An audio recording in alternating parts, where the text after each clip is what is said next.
And this you find, even these type of obstacles were found even with the other Sahaba ridwanullahi alayhim. Sa'd ibn Abi Waqqas radiyallahu ta'ala an, his mother, when he accepted Islam, his mother swore that she would not eat, she would not drink until he returns back from his deen.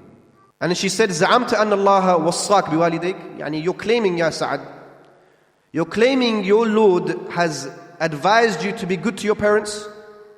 Ana ummuk, I'm your mother. Look at this. Maybe some of us have heard this before.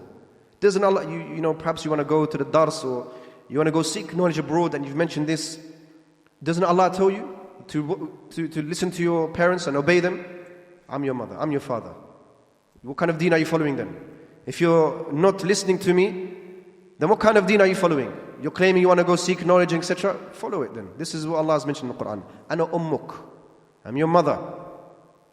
Subhanallah.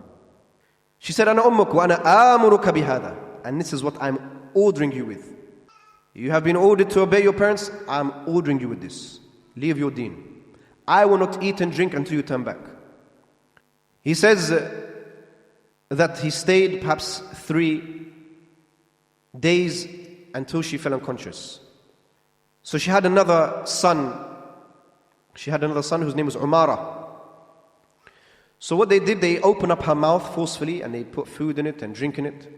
And then Allah Jalla wa Ala sent down these ayat. وَوَصَّيْنَا الْإِنسَانَ بِوَالِدَيْهِ حُسْنًا. The ayat, we have ordained to mankind to be good to his parents and be dutiful to them. But if they strive, look at this, if they strive in order for you to associate partners with me, فَلَا تُطِعْهُمَا, then do not obey them. Do the parents have obedience? Without a doubt. And they have a ta'a.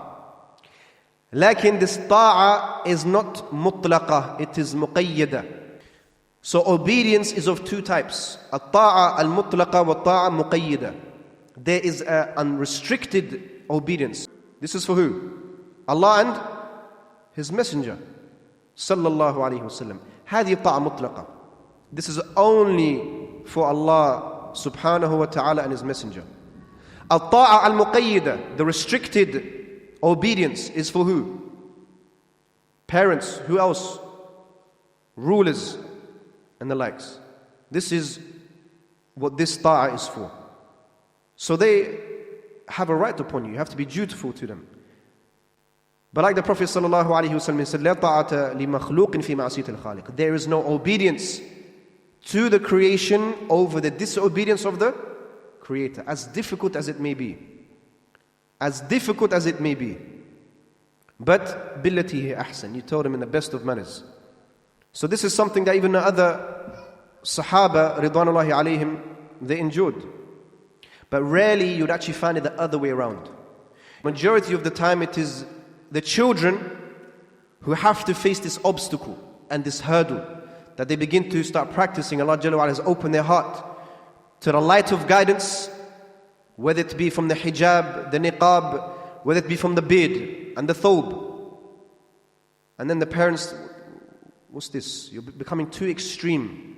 And thus the tests, they begin.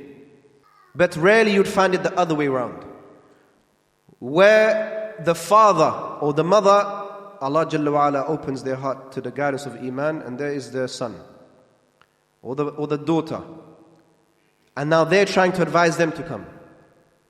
And the book of Allah Jalla wa Ala, perhaps you would find only Luqman and Nuh advising their children and their offspring.